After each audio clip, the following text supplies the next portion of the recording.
क्या हुआ यमराज? प्रतीत होता है आप मुझसे कुछ कहना चाहते हैं यमदेव।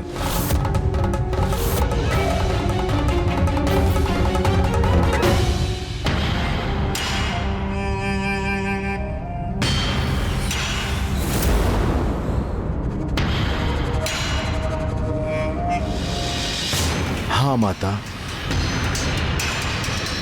हम अपनी संपूर्ण दिवस आपसे अपनी चिंता साझा करने का प्रयास करते रहे हैं, किंतु प्रतीत होता है कि उसका योग्य समय अभी आया हो।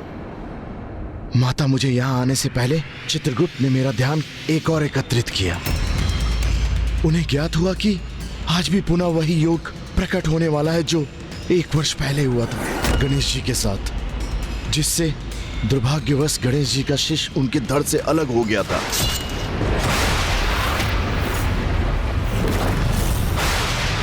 और माता, पुनः उसी योग के कारण गणेश जी का कोई बड़ा अनिष्ट होने की संभावना है।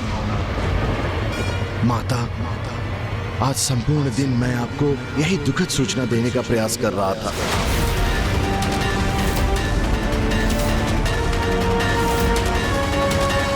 ऐसा दुस्साहस कैसे किया आपने यमराज?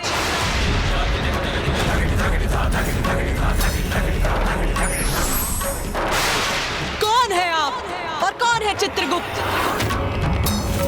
मेरे पुत्र गणेश पर कोई संकट छाएगा, ये कहने वाले कौन होते हैं आप दोनों? और वो भी उसके जन्म दिवस के शुभ अवसर पर। इसका दंड दूंगी मैं आपको, अंत करूंगी आपका।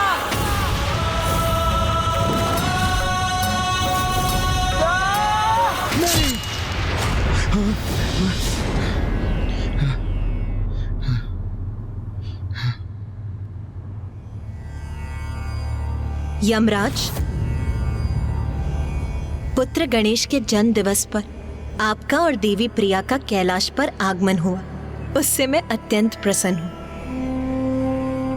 अब हमें अनुमति दीजिए माता।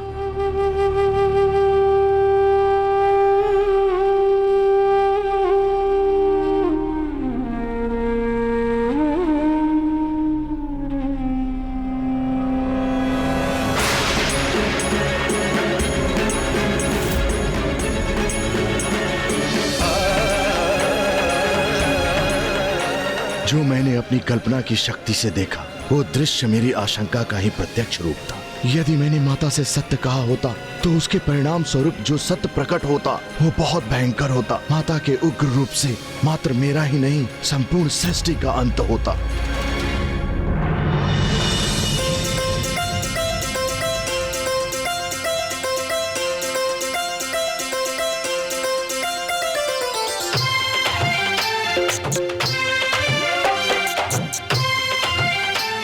अब मैं सभी के द्वारा लाए गए मिष्ठान ग्रहण करने के लिए तैयार हूँ। माँ, बुआ जी के उपहार स्वरूप लाए गए मिष्ठान से ही आरंभ करता हूँ।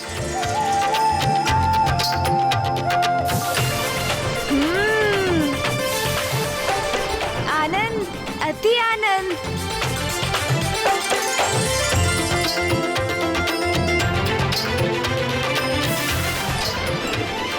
अरे वाह, ये तो अत्यंत स्वादिष्ट है। किंतु मैं बुआ जी के मिष्ठान ग्रहण करूंगा और मामी जी के नहीं, तो ये तो मामी जी का तिरस्कार होगा, जो सर्वथा अनुचित है ना माँ? हाँ पुत्र, ये तो सर्वथा अनुचित होगा। अपना तिरस्कार तुम्हारी मामी जी को कदापि नहीं भाएगा पुत्र। वही तो मैं भी कह रहा हूँ ना माँ। तो क्यों ना मामी जी के मिष्ठानों का स्वाद भी ले ही लेता हूँ।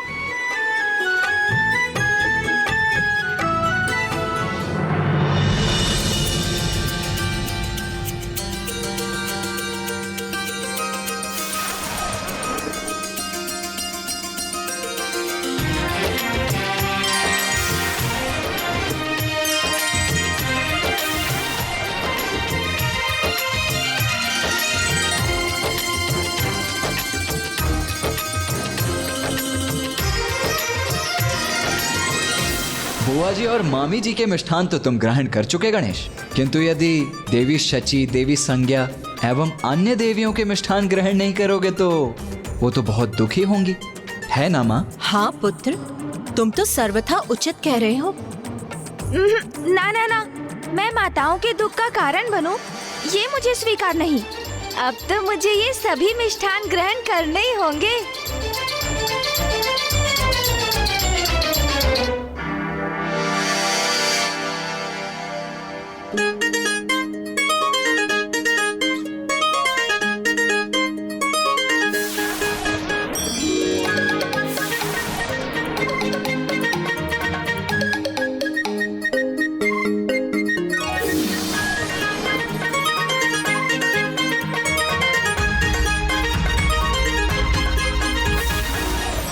ये भी समाप्त हो गए। चिंता क्यों करते हैं प्रभु? कुबेर जी के मिष्ठान क्यों भूल रहे हैं आप?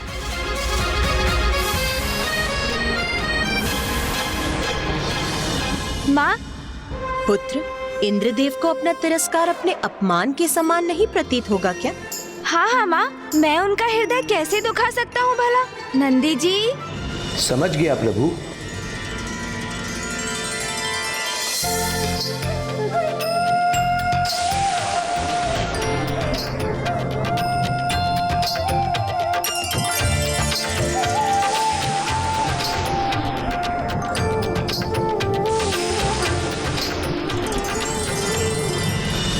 अंततः मामी जी, बुआ जी एवं अन्य माताओं द्वारा लाए गए मिष्ठान मेरे उदर में समा गए। हाँ पुत्र, अपने जन्म दिवस पर आए सभी मिष्ठान तुम ग्रहण कर चुके हो।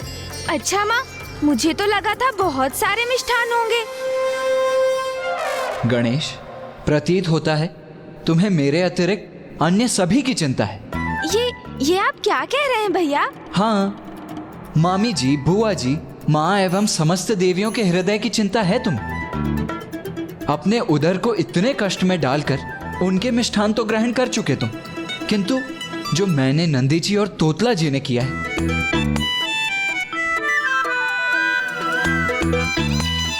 यहाँ की साज सज्जा और व्यवस्था की इतना परिश्रम किया, कदाचित हमारे उपहारों का कोई मोल ही नहीं है तुम्हारे लिए, है ना?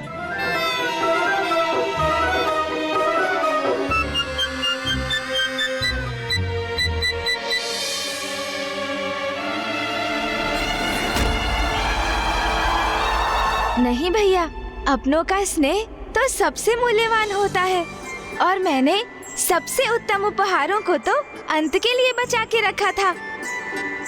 तो अब तो उत्सव का अंत ही है, तो अब अविलंब आरंभ करो।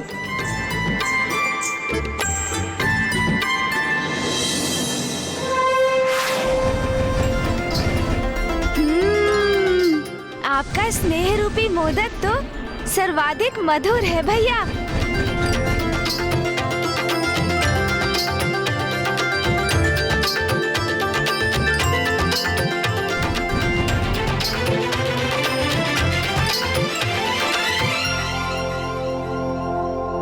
ये मेरे जीवन का सर्वश्रेष्ठ दिवस था।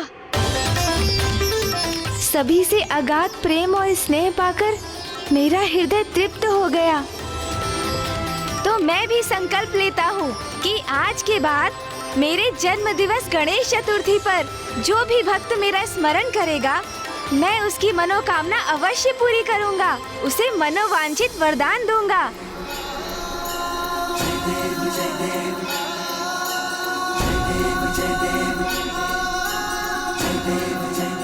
आज प्रारंभ हुए प्रत्येक कार्य निर्विघ्न पूर्ण होंगे और आज के बाद मेरे जन्म दिवस को वरदा चतुर्थी के नाम से भी मनाया जाएगा।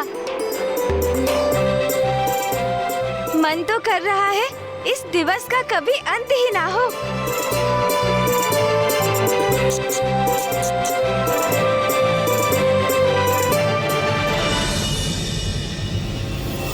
मेरे जीवन का सबसे दुखदाई दिवस रहा है ये। कितनी ख्याति सुनी थी मैंने महादेव की। जगत पिता है वो, दया और करुणा के सागर है वो। क्या जगत पिता अपनी संतानों के साथ ऐसा दुर्व्यवहार करते हैं? मैं तो उनसे भेंट कर अपने पुत्र होने का सम्मान प्राप्त करना चाहता हूँ। क्या वो अनुचित है माँ? यही तो मैं तुम्हें दीर्घ काल से समझाने का प्रयास कर रही हूँ पुत्र। महादेव के दर्शन पाना इतना सरल नहीं है। उसके लिए उनका सम्मान, उनका स्नेह अर्जित करना होगा। तुम्हें घोर तप करना होगा पुत्र। तप करो पुत्र, महादेव को पाने का तप करो। एक बार तुमने महादेव का स्नेह प्राप्त कर लिया, उनके हृदय में अपना स्थान स्थापित कर लिया, तो वे तुम्हें कभी नहीं ठुकराएंगे। उचित है माता। यदि उनके निकट पहुंचने का यही मार्ग है तो मैं तप करूंगा। महादेव को पाने के लिए मैं घोर तप करूंगा माता।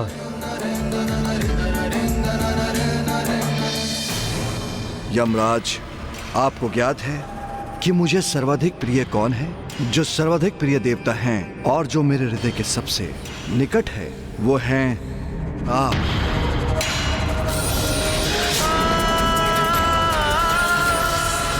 स्वामी, हमें शीघ्र चलना चाहिए। चलिए। स्वामी, अब किस विचार में खोए हैं आप? चलिए ना। आप जाइए देवी प्रिया, हमें अपना धर्म निभाना है। आप जाइए। देखिए, कुछ भी करके हमें रोकने का प्रयास मत कीजिए। किंतु स्वामी। नहीं, आप जाइए, ये मेरा आदेश।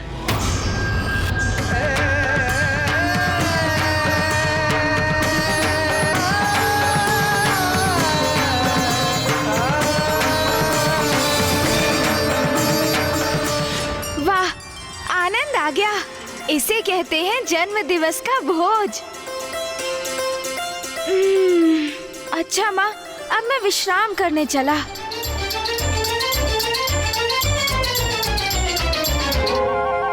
गणेश, क्या हुआ भैया? किसी और अतिथि के द्वारा लाए गए मिष्ठान शेष है क्या?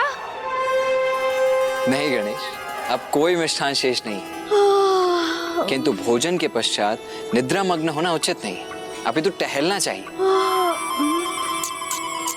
मैं भी टहलने ही जा रहा हूँ। आओ, तुम भी चलो। माँ, मैं निद्रा करना चाहता हूँ और भैया मुझसे परिश्रम करवाना चाहते हैं,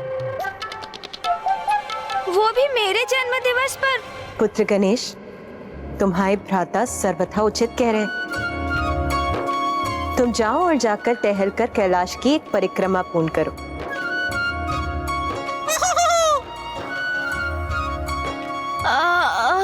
अच्छा, जैसी आपकी आज्ञा माता।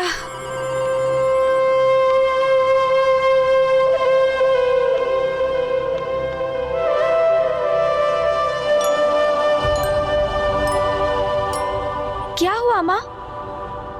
कुछ नहीं पुत्र, बस तुम्हें अपने हृदय के समीप रखना चाहती हूँ।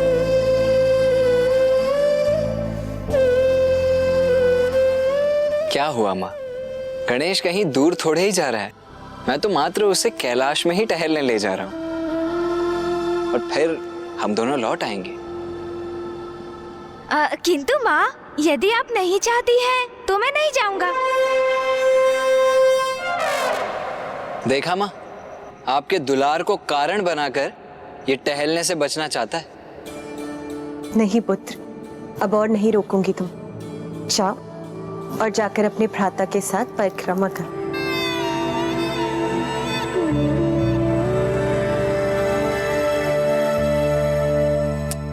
चलो गणेश, आओ। माँ,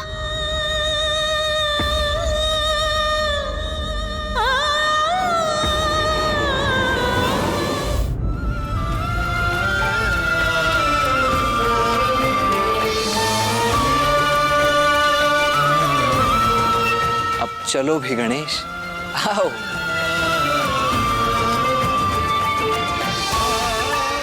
ज्ञात नहीं क्यों अपने पुत्र गणेश को लेकर मुझे अचानक विचित्र सी आशंका हुई। नहीं नहीं, गणेश का जन्म दिवस, इसीलिए मैं इतनी भावुक हो रही हूँ। मेरा पुत्र विघ्न हरता है, तो भला उस पर कोई संकट कैसे आ सकता है?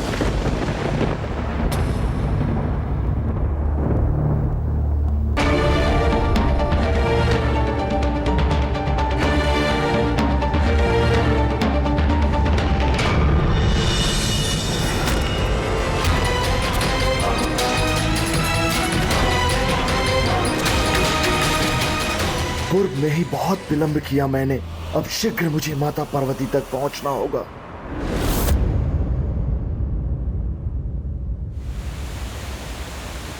चलते समय गहरी श्वास लेते रहो गणेश। टहलते समय श्वास के उचित प्रवाह से शरीर को भोजन के पाचन में सहायता प्राप्त होती है।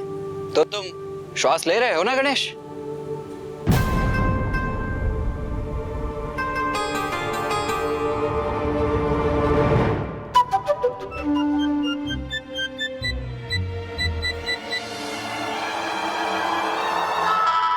गणेश, तुम यहाँ टहलने आए हो, यहाँ रुककर पुष्पों की सुगंध का आनंद लेने नहीं। चलो मुझसे गति मिलाकर चलो। आज भैया तो मुझे छोड़ने वाले ही नहीं।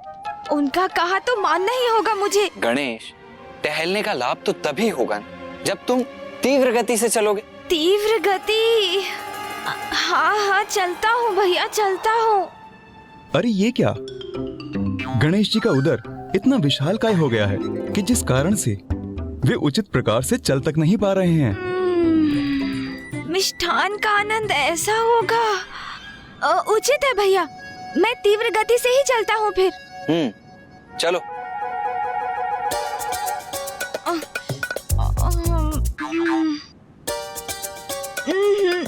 भैया से गति मिलाकर चलना तो मेरे वश में ही नहीं।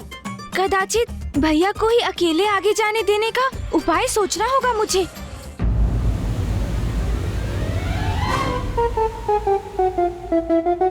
गणेश तो फिर पीछे छूट गया।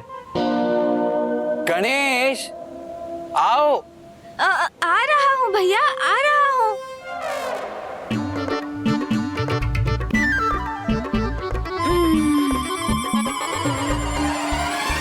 चलो। तुम्हारे साथ चलने से तो उत्तम है कि मैं अकेला ही आगे बढ़ जाऊं। आप मुझे ऐसी उलाहना क्यों दे रहे हैं भैया? अभी मैं तो आरंभ ही कर रहा हूँ ना। कुछ ही समय में अवश्य आपसे भी तीव्र वेग से आगे बढ़ूंगा। अच्छा, तो लो अपना समय और पहुंचो मुझ तक, क्योंकि मैं तो जा रहा हूँ पिताश्री के ध्यान स्थल। अब मुझे तो ऐसे ही तीव्र वेग से टहलने का अभ्यास है, ठीक है?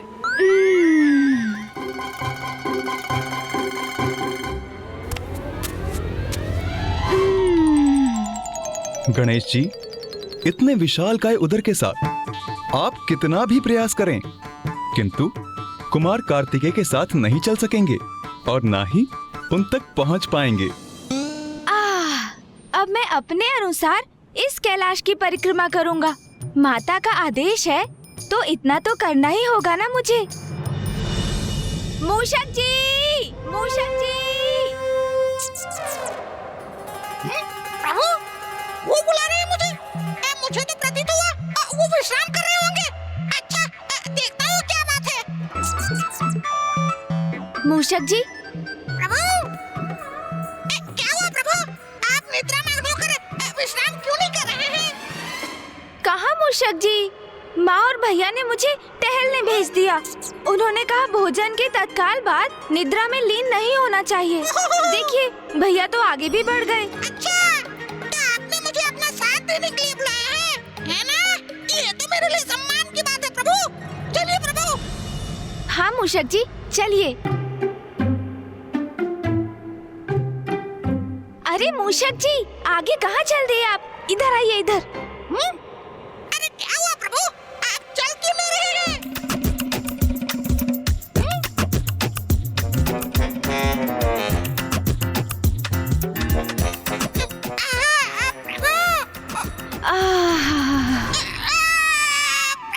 अरे साथ नहीं मूषक जी, मुझे इस परिक्रमा को समाप्त करने में सहायता चाहिए।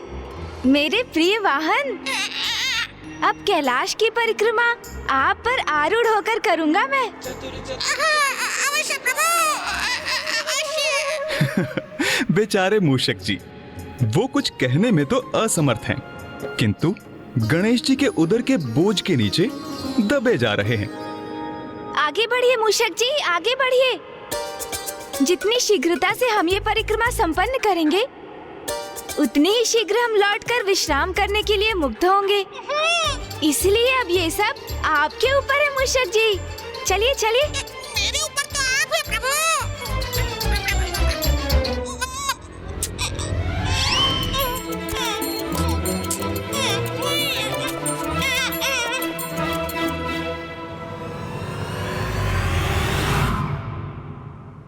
माता, आपकी संध्या की पूजा का समय हो गया है। जी नंदी जी।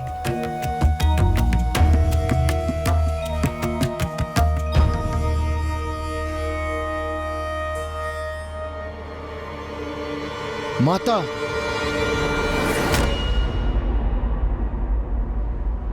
यमराज जी, आप इतने व्याकुल प्रतीत हो रहे हैं। सब कुशल तो है ना?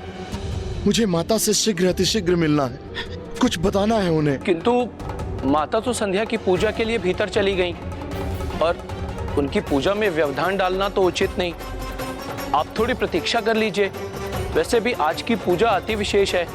आज गणेश जी का जन्म दिवस है, इसलिए माता को एक विशेष अवधि में पूजा करनी है।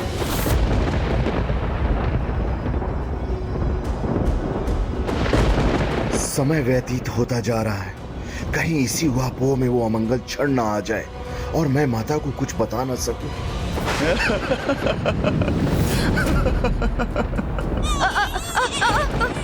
अरे अरे संभालिए मूषक जी, संतुलन बिगड़ रहा है मेरा।